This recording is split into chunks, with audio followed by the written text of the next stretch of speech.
The night I met Matthew, a storm unstitched the sky, and something in me came loose with it. I had spent years trying to want what I was told to want. Then he smiled, said my name without asking, and the lights went out. I reached for him, fingers shaking. I always thought a blackout would send people into panic. In the bookshop, it sent us into honesty. My phone's flashlight made a cone of dust between us, catching his jawline, the flecks of paint on his knuckles, the calm in his eyes. As if darkness were an old friend. "Kevin," he said again, softer now. "Am I saying that right?" "It's on my name tag," I said, feeling foolishly breathless. "And you are?" "Matthew." He held out a hand. I found it in the dark, warm, calloused grounding. "You closing up?" he asked.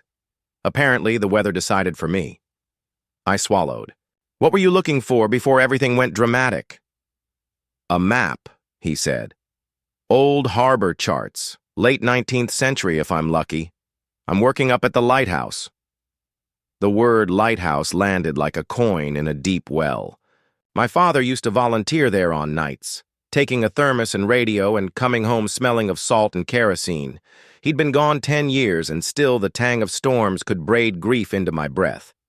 Matthew must have seen something in my face. "It's not romantic," he added gently. "Rotten wood, rusted bolts. I restore things that were meant to last." I nodded. "That sounds a lot like heartbreak." He laughed, not unkindly. "You can't diagnose wood from a photograph. You have to feel it. Run your palm along the grain, listen for the hollow places." He shrugged. "Don't know why I'm telling you that." "Because the lights are out," I said, "and it makes confessions seem like a reasonable currency." We hunted by phone light. I knew the store blindfolded. My fingers found the spine of a cracked atlas, then a rolled tube behind the travelogues. I handed him the chart. He unscrolled it on the counter, careful as if touching a sleeping animal. Not the right year, but close. "May I leave you my number?" he asked, "in case the exact one surfaces." My mouth went dry. "Sure," I said, then added, "I can check the donation boxes tomorrow. Sometimes things hide in places they weren't meant to be." He smiled. That's been my life's theme. The lights blinked and stayed. Dust motes became themselves. Again. The storm softened to steady rain. I wrote my cell on a receipt and slid it to him.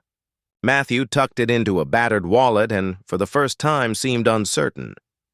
"The lighthouse," I said, surprising myself. "That's a lot of responsibility." "It is," he said. He hesitated, then looked at me with a careful kind of courage. "Did your father go by the name Russo?" Every muscle in me heard the thunder before it came. "Yes," I said. "Why?" Matthew glanced at the window, at our twin reflections in the glass like a decision he hadn't meant to make yet. He patted the pocket of his jacket where I'd imagined a map might live. "I think I've found something that belongs to you," he said. "Not here."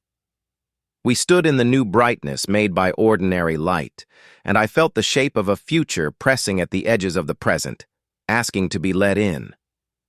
"Tomorrow?" he asked. "At the lighthouse," I nodded. "I'll bring coffee." "Bring your hands," he said. "You have to feel it." Fog took the town and left only the lighthouse's pulse, a heartbeat I could follow. Coffee scalded my palms, nerves, my throat. Matthew had said, "Bring your hands." I brought everything that trembled. In the damp wood, my father's name waited like a tide. Something was ready to surface today. The lighthouse sits at the end of a cracked road, a white rib cage, latched to stone. Waves unbutton on the rocks with the patience of old arguments. Matthew stood at the door before I could knock, jacket unzipped, hair damp, eyes bright as if salt made electricity. "You came," he said, and my name in his mouth made the room warmer. I held up the coffees like a peace offering. "And my hands," I added, trying not to look at his. He laughed, and stepped aside. Inside smelled of rope, iodine, and wet iron. Beams canted overhead like oars mid-stroke. Stairs wound up the narrow throat to the crown. He led me to a corner where the boards darkened and lapped like shorelines. "Close your eyes," he said. I did. He took my wrist and set my palm flat against the wall. "Now don't think," he murmured. "Just listen through your skin." At first, I felt only coolness and texture. Then patterns, tight grain, then a softness, a hesitation, a sigh. There was a hollow behind the paint, a small held breath. "There," I said, eyes still shut, ashamed of the shakiness of my voice and the fact that his fingers still rested at my pulse. "You feel it," he said. "Your dad taught me that trick on a night the foghorn refused to stop complaining." I opened my eyes. "You knew him," I said, not even making it a question. Matthew looked at the boards instead of me. "Russo kept this place alive on weekends the county forgot about," he said. "He made terrible coffee and better jokes. He also hid things where Wood remembered. He tapped along the wall until the hollow deepened. A narrow panel loosened under his knuckles. I didn't open this," Matthew said. "I wanted you to be the first." He slid a flat pry bar and lifted, breath hitching in a way that made me want to steady him. Behind the board, a tin glinted green with age, tied with leather. My name sat on the lid in pencil, almost erased. Kevin. I didn't realize I was shaking, until the coffees rattled together. Matthew took them, set them aside. "It's yours," he said. "I only cleaned the outside." The leather resisted, then gave. Inside lay a pewter key, a ring with a compass rose, and a folded letter that had yellowed into the color of old teeth. My name again, this time in my father's firm hand. I didn't know whether to laugh or cry or run until the tide took me. I sat on the lowest step and opened the letter. The first line arrived like a wave that remembered every stone it had ever touched. "Kev, if the sea hasn't ruined this paper, it means I finally trusted myself to leave you something honest." I looked at Matthew. He had moved far enough away to give me privacy and near enough to belong. I read again. He wrote about nights the light went out and he kept it burning by hand. He wrote about a man who showed up drunk on grief and sober on kindness, a man he called Beacon. He wrote, "He was better than a woman, Kev. He was a truth I couldn't apologize for." And then, "You have to feel it, son. The life you want." I pressed the paper to my face and tried to find his scent in the fibers. There was only dust and salt and the echo of his stubbornness. The key and the ring sat in my palm, heavy as, promises. He waited. Keys remember shapes the way skin remembers hands. The pewter pressed a cold moon in my palm. The compass ring burned a small sun in the other. My father's letter kept speaking long after I stopped reading. Matthew watched the words inside, me move, as if he could hear them. "Do you want to keep going?" Matthew asked, voice quiet as the fog outside. He was giving me an out, a way to choose a hallway that didn't lead past old ghosts and fresh ache. "I think he wanted me to," I said. "He wrote it for a day like this." We climbed. The stairs were steep, a DNA helix of iron and habit. My shoulder brushed his back when he paused to hook a loose rail. The contact startled something warm and animal in me. Wind nosed the glass. Panes above and the Fresnel lens, sleeping under a tarp, threatened radiance like a secret almost told. "The key?" he prompted. The lock that fit a pewter key was a practical riddle, not a romantic one. We tried the storage room under the lantern deck first, where the wood smelled like rain remembered. We were both too careful, our bodies narrating politeness while our eyes kept stealing. The third cabinet resisted, then forgave us. The key turned. The door side open. Inside, a wooden box sat like a kept promise. Matthew's hand hovered over it, and then withdrew, letting mine be the first. I lifted the lid. The breath I took felt like a first one. A logbook lay inside, bound in dark leather softened by palms. On top of it, a photograph. Two men on the seawall in slickers, heads bent into each other's laughter, storm spray mid-air like confetti. My father younger, mouth unafraid. The other man had a strong, attentive face, an undecorated handsomeness that made you believe you could belong. On the back, in pencil, Keepers of Better Storms. LR plus EH 1997. Matthew went still. EH, he said very slowly, like stepping onto ice. Hale. I looked up at him. He looked back with a careful bravery I was beginning to recognize. It's my name, he said. Matthew Hale. Elias was my father. The word father rearranged the room. Air had to learn a new route into my chest. He was your... I couldn't finish. The truth had a temperature I hadn't dressed for. My mother called him unreliable the way weather is, Matthew said. He left and returned like tides. He died when I was 21. He taught me how to listen to wood. He wore a ring like that. His eyes flicked to the compass in my palm. I was a kid the summer he and your dad stopped pretending they were only here for the light. I put the photograph down because my hands had started to become unreliable, too. Beneath it, the logbook's margin carried my father's impatient handwriting, notations about outages, fixes improvised, nights saved. In the back, a folded paper with coordinates in ink, and below it, a sentence. Low tide, Marrow's Cove, bring the key, give the ring to the man who can feel what Wood remembers. Matthew's laugh came out like a tremor. That's not fair, he said, without irony or smile. He always did like his scavenger hunts. You felt it yesterday, I said. The hollow. You felt it first, he answered. He looked at my father's words and back at me. We don't have to follow it. But we should, I said. The decision landed and settled, the way boats do when they finally find the slip that belongs to them. We sat on the grated floor with our knees almost touching, picking through decades. I told him about the way my father folded love into competence, how he'd taught me to fix what he broke and then pretended not to. Matthew told me about a boyhood spent waiting for headlights at the end of a road that sometimes lit up and sometimes didn't. How he learned to become his own lantern. I'm angry, I admitted, surprised at how fast the words came. That, he told the truth in a box and not to my face. Me too, he said. Different door, same room.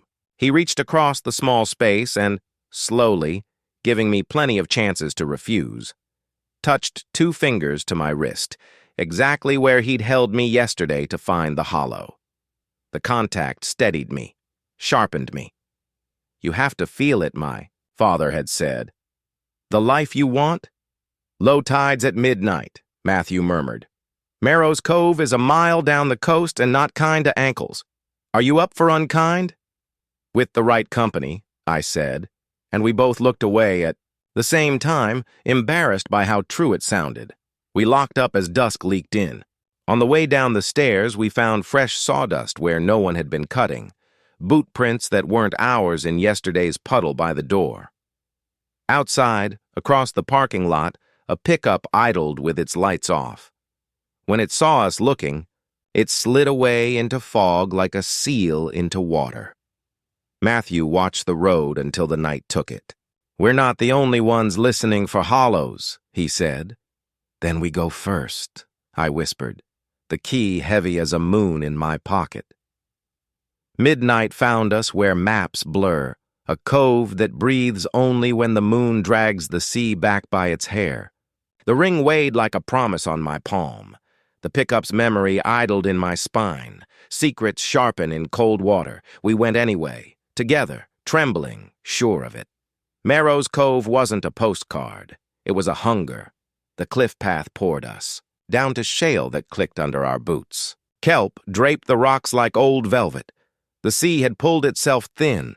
Tide pools blinked with trapped stars. Matthew's headlamp drew a silver line along the stones. and we followed it. Coordinates end near the mouth, he said, breath ghosting, in the air. There's a sea cave. If the swell's wrong, we bail. What if the swell's right and the story's wrong? I asked. He glanced at me and something softened. Then we write a better ending. We picked our way to the cave, which breathed in and out with each patient wave. The roof was low, our backs bowed. The water slicked our ankles cold, then colder. Matthew raised a hand for silence. Listen, he whispered. And it wasn't the sea he meant. Somewhere under the thrum of water, there was another sound. A hollow, a different kind of echo, a throat waiting to speak. You have to feel it, I said. And the sentence put my father in the cave with us.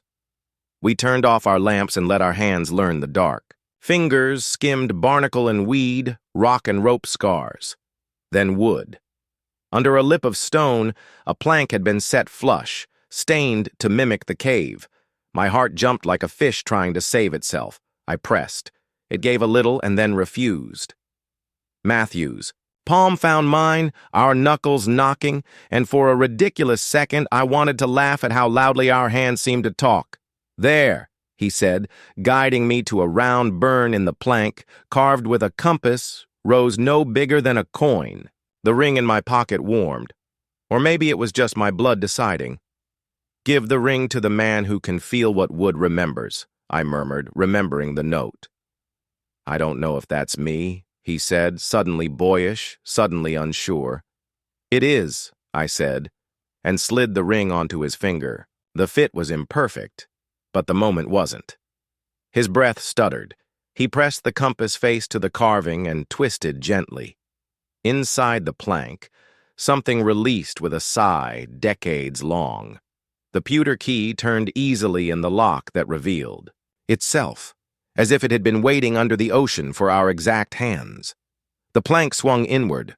A narrow cavity coughed up a tarred canvas bundle and a small brass prism wrapped in cloth. I handed him the prism. He cradled it like newborn light. Voices, he said suddenly. I heard them too, faint above the cave. A flashlight sliced the dark, grazing the mouth. You down there? A man called, voice flat as an invoice. We worked faster. I pulled the bundle open enough to see what mattered.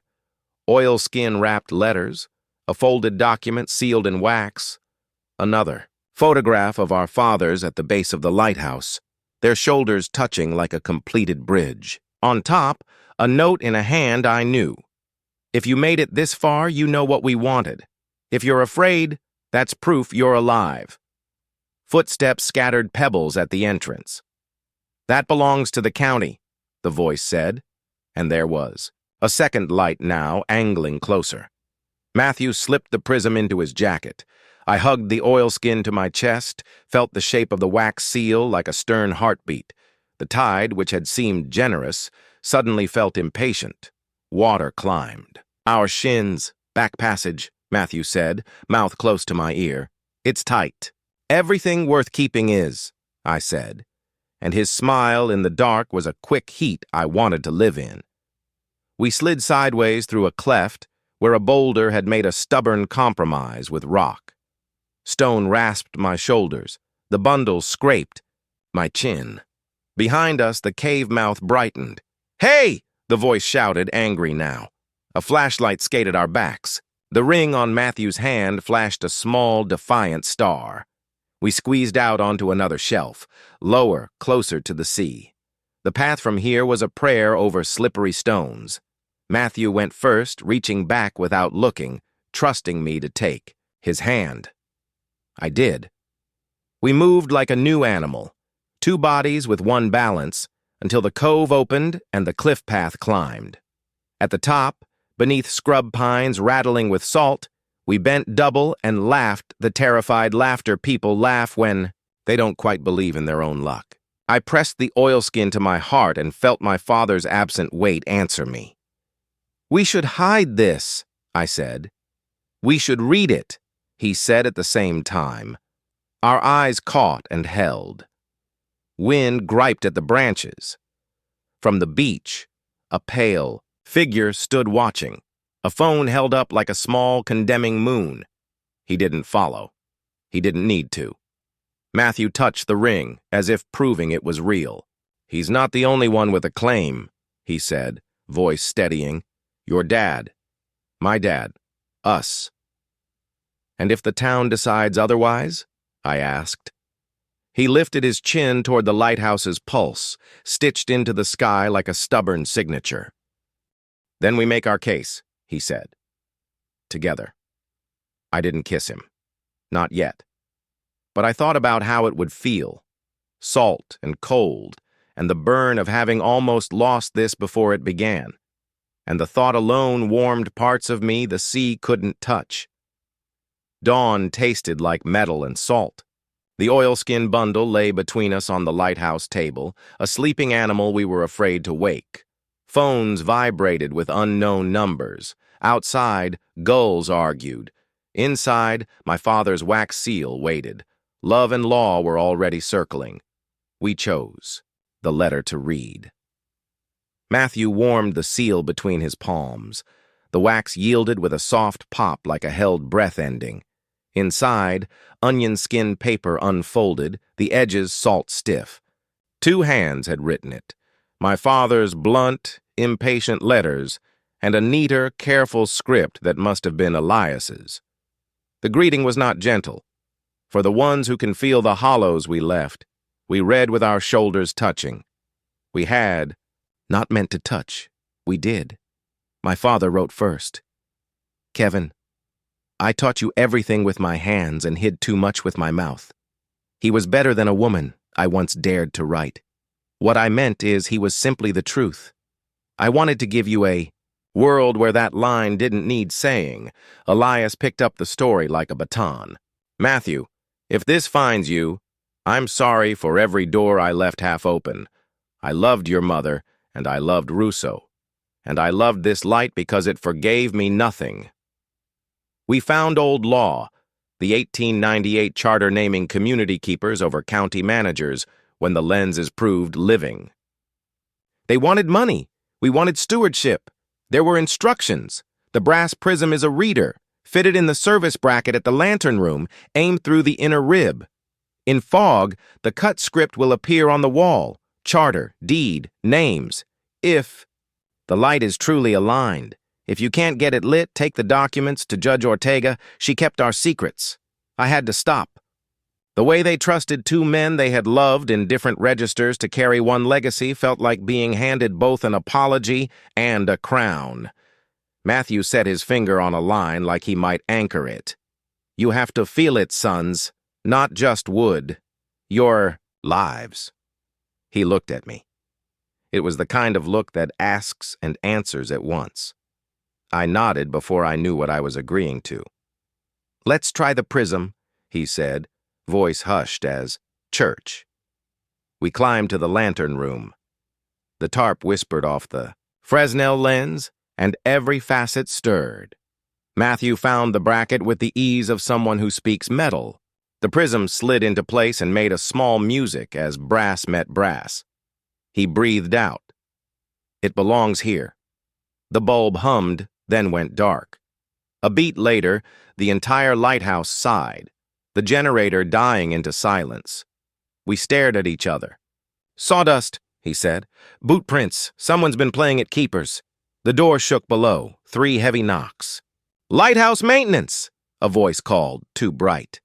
Another voice, official, followed.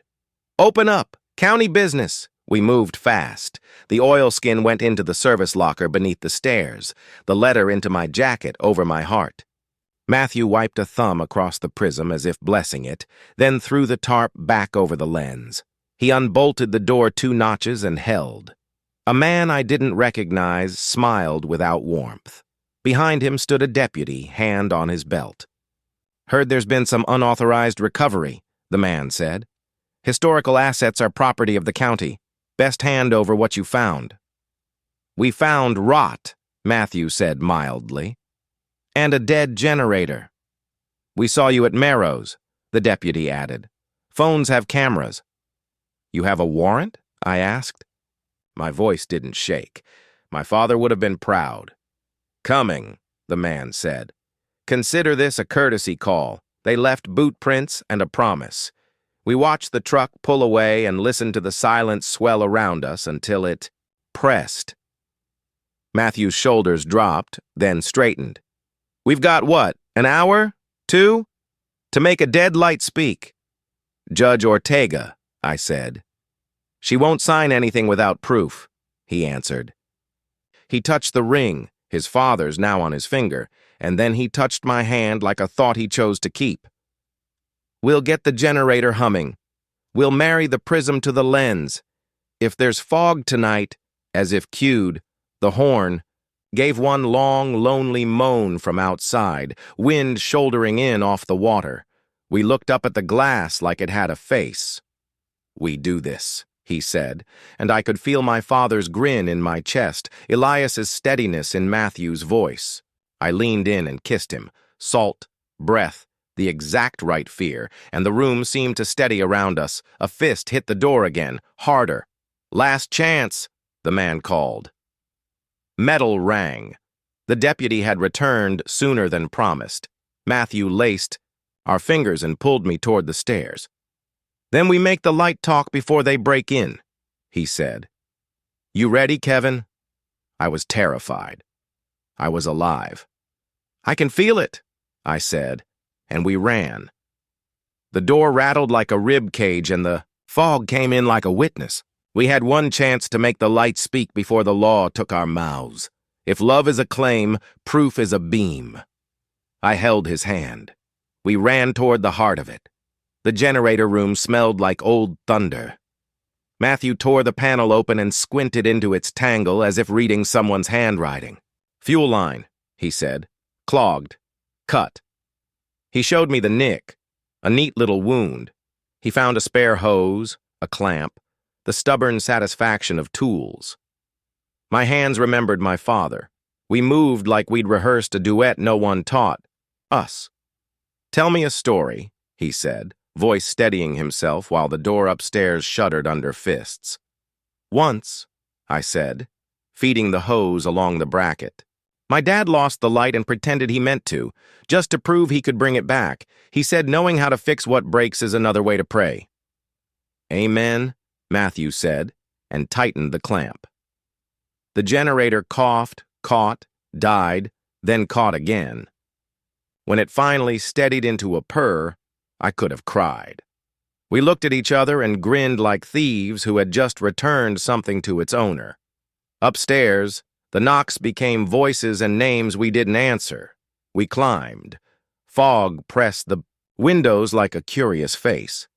Matthew slid the brass prism into the service bracket, feeling the click with his whole body. "Through the inner rib," he murmured, recalling the letter.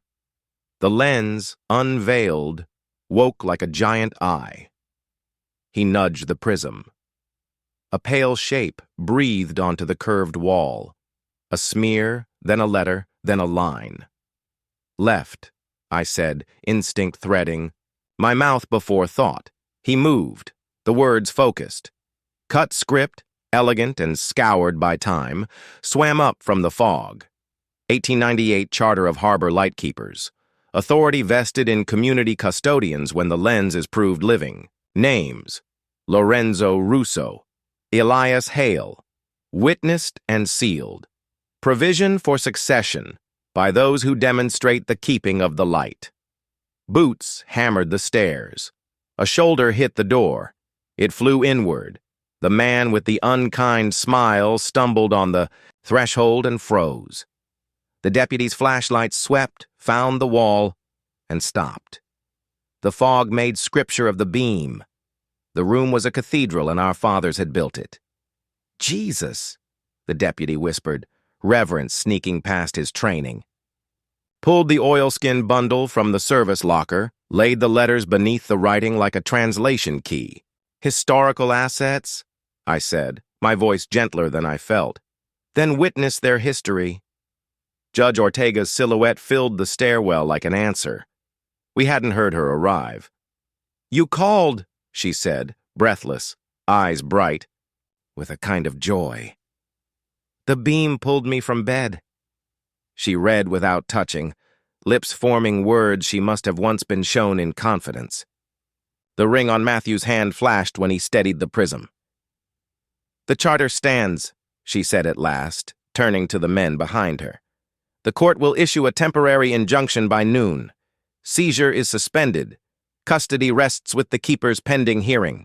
"The county," the man began. "The county can argue tomorrow," she said. "Tonight the light argues for itself." Silence changed its shape in the room. Outside, the horn gave one more patient moan.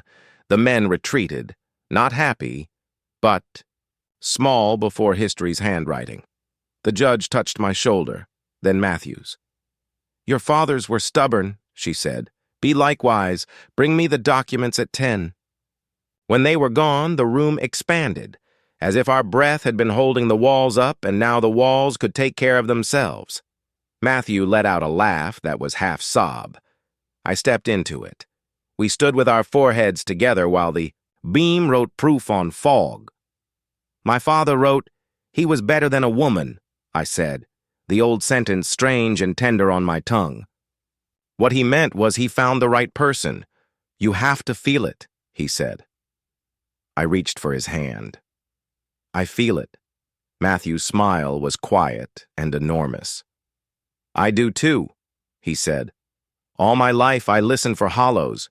Then you pressed my hand to the right place." We stepped onto the gallery, the wind lifting our clothes, the beam sweeping the harbor like a vow. The town slept in its salt and stories. Down the hill, a single truck idled, then slipped away. Trouble would come. Back. That was weather. We were keepers now. That was climate. He kissed me, not fast, not performative, just the exact pressure of a man who knows what he wants and is no longer apologizing to air. The lens turned. The fog took the light and gave it back. Somewhere in that exchange, the past forgave the present for being new. We brought the oilskin and the prism downstairs, made a list on the chalkboard.